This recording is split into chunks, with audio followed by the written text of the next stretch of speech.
माननीय मुख्यमंत्री जी द्वारा लाए गए प्रस्ताव का समर्थन करने के लिए खड़ा हुआ हूं। सभी माननीय सदस्यों ने अपनी अपनी बात कही, बहुत विस्तार से और बहुत गहराई से, इसमें कोई शक नहीं। सभी माननीय सदस्यों के दिल में दर्द है महिला सशक्तिकरण के लिए, और हो भी क्यों ना। आप देखें, परम आदरणीय डॉक्टर भीमराव अंबेडकर जी, परम आदरणीय ज्योतिबा फुले जी, शिक्षित नारी सशक्त राष्ट्र, शिक्षित नारी सशक्त परिवार, इसी ढर्रे पर, इसी बात पर माननीय प्रधानमंत्री नरेंद्र मोदी जी इस बात को आगे बढ़ाते हुए, आप देखें, सशक्त नारी सशक्त राष्ट्र, स्वस्थ नारी स्वस्थ परिवार स्वस्थ राष्ट्र, कितनी बड़ी बात लेकर के माननीय प्रधानमंत्री जी चल रहे हैं। और आप देखें, पिछले 11 साल में दोनों सरकारों ने, केंद्र सरकार और हरियाणा सरकार ने अपनी बिल्कुल नीयत को उजागर किया है कि एक साफ नीयत है महिलाओं के सशक्तिकरण के लिए। कितनी सारी योजनाएं अगर आप पढ़ने लग जाओ तो सुबह से शाम तक वो योजनाएं आप पढ़ते ही रहेंगे, वो खत्म नहीं होंगी। फिर बेटी बचाओ बेटी पढ़ाओ अभियान, आप देखेंगे प्रधानमंत्री उज्ज्वला योजना, आप देखेंगे हर घर हर गृहिणी योजना, स्वच्छ भारत, स्वच्छ हरियाणा, स्वच्छ भारत, स्वच्छ हरियाणा भी इसके साथ साथ आप देखेंगे प्रधानमंत्री बीमा सखी योजना, लखपति दीदी योजना, कितनी सारी योजनाएं हैं, पिंक कैब योजना, आप ड्रोन दीदी योजना, प्रधानमंत्री आवास शहरी और ग्रामीण योजना, मुख्यमंत्री आवास योजना, कितनी सारी योजनाएं, प्रधानमंत्री मातृ वंदना योजना, और आप देखें कितनी सारी योजनाएं केंद्र सरकार और हरियाणा सरकार की दोनों।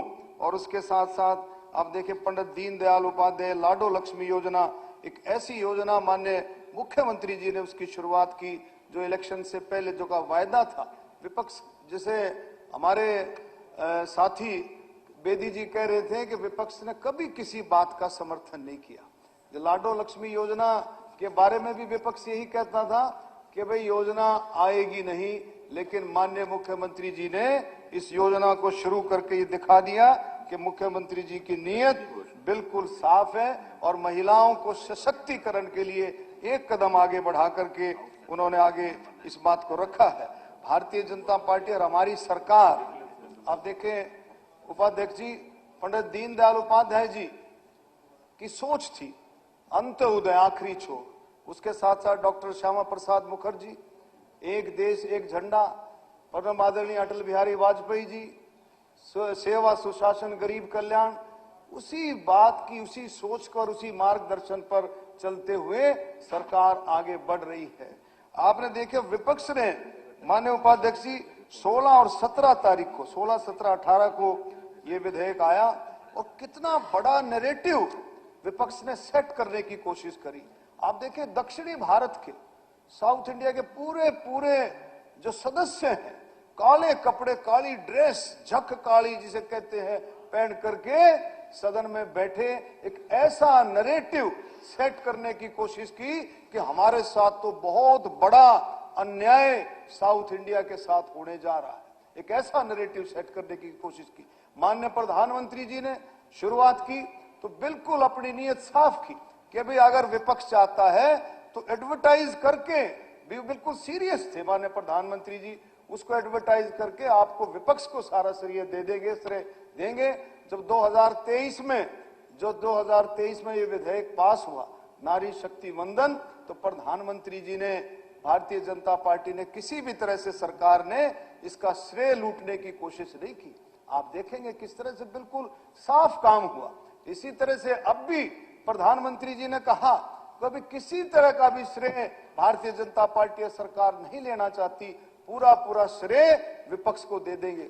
और ये जो सेट किया गया, माननीय अमित शाह जी ने कितना क्लियर बीच बीच में उठ करके लोगों को, उनको विधायक सदस्यों को समझाने की कोशिश की। आप देखें जिस तरह से सेट किया गया, माननीय अमित शाह जी ने एक बात रखी, एक माननीय अमित शाह जी ने बात रखी, किसी भी स्टेट को किसी भी तरह का नुकसान नहीं होगा इस डिलिमिटेशन से और सीटें बढ़ने से। आप देखें कर्नाटका में अभी 28 सीटें हैं माननीय उपाध्यक्ष जी, उसका जो रेशो है, परसेंटेज है, 543 की सीटों में 5.15% है कर्नाटका का। अगर ये परिसमन होकर के सीटें बढ़ती तो आप देखें 42 सीटें हो जाती और 5.14%, यानी कि उसके कर्नाटका के हक में कोई फर्क नहीं पड़ना था। इसी तरह से आंध्रा में 4.65 अभी है 4.60। तेलंगाना में आप देखेंगे इस समय 17 सीटें हैं, 3.13% है और वो बढ़ करके होता 3.18, यानी कि किसी भी स्टेट को किसी तरह का भी नुकसान होने वाला नहीं था। लेकिन एक नैरेटिव ऐसा सेट किया कि उनको बिल्कुल काले कपड़े पहना करके बैठाया गया कि देश के अंदर टीवी पर बार बार, सोशल मीडिया पर, टीवी पर आकर के वो दिखाते रहे कि भाई बड़ा भारी नुकसान हमारे दक्षिणी भारत को होने जा रहा है। आप देखें तमिलनाडु में, आप देखें आप 39 सीटें हैं, 7.18% अभी है, और जो बढ़ करके 59 सीटें होती तो 7.23 का हिस्सा मिलता। तो आप, मैं कहूंगा कि आप टोटल भी अब अप्रोक्सीमेट देख लें तो 129 सीटें आप अभी है, और जब 850 की जब सीटें होती लोकसभा में तो इनका 195 होता है इन स्टेटों का, कर्नाटका, आंध्रा, तेलंगाना, आपका तमिलनाडु और केरला।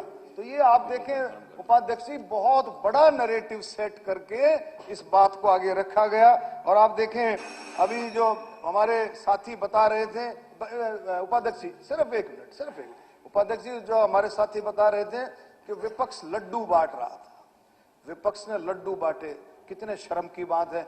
माननीय प्रधानमंत्री जी का हृदय आप देखें कितना दुखी था। अगले दिन उन्होंने संबोधन किया, देश को संबोधन किया टीवी के जरिए से।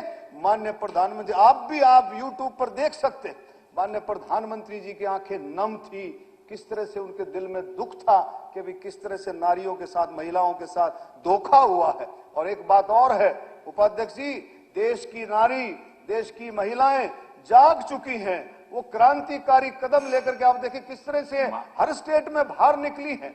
और मैं गारंटी से कहता हूं कि समय आएगा, अभी समय आएगा, महिला मोर्चा समय आएगा, समय दूर नहीं है। देश की नारी जाग चुकी है, महिलाएं जाग चुकी हैं, और ऐसा समय आएगा। माननीय प्रधानमंत्री जी का जो सपना है, तो ये सपना है, संकल्प है।